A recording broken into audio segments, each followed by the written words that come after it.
Hi, it's Neil Sean here, and of course we're talking about the wonderful, the great, the brilliant and late Lena Zavaroni.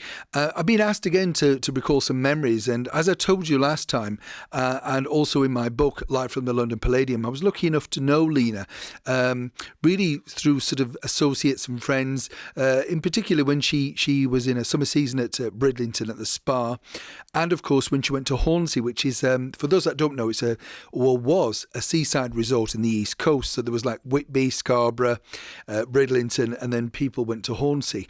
And Lena came over and did a sort of a big, I think a charity event where she opened a fete or something like that. And so, while we all knew her from Opportunity Knocks, she did things that were quite normal and strange really for a big star like her, because to get somebody to do that in today's terms would be almost impossible.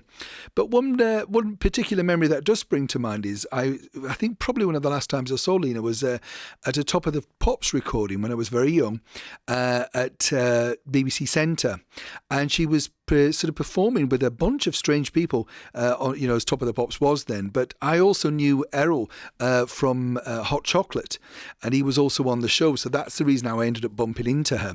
And I remember talking about this to Kid Jensen, the DJ who hosted that particular episode, because rather strangely, a few years back, I was in a hotel in Leicester Square typing something up, and he came in because he was working at Capital Gold at the time, which was across the road. And we got talking about this, and I didn't know this particular story because Lena had decided to change musical direction, and she was doing this rather strange song called something about Jimmy. I can't remember the full title, but she looked fabulous in this outfit. But what we spoke about afterwards, I remember, was the fact that whoever was producing that particular slot, she was supposed to have some dancers with her, and they never appeared, or whether they weren't booked or something like that. But she always seemed to have dancers on her show, so I found that really strange. And someone told me after the recording that Legs & Co., or whichever group it was then, Zoo, said it wasn't Pan's People, but they weren't allowed to dance with Lena, but they wanted to. But apparently, they could only do one dance a show.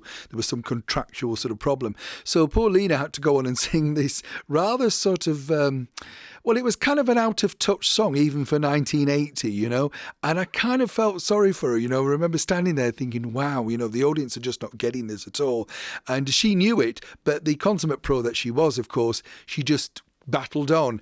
And afterwards we were having a drink, because everybody used to go for a drink up to the bar. When I say drink, I mean a Coca-Cola, cup of tea or a coffee, not a big drink. And she seemed to be a little bit upset about the way that it'd been sort of perceived or recorded, But it wasn't really that. I mean, she kind of wasn't a Top of the Pops artist. She was a major star, and it didn't really sort of fit that particular show. I don't think the single was a hit.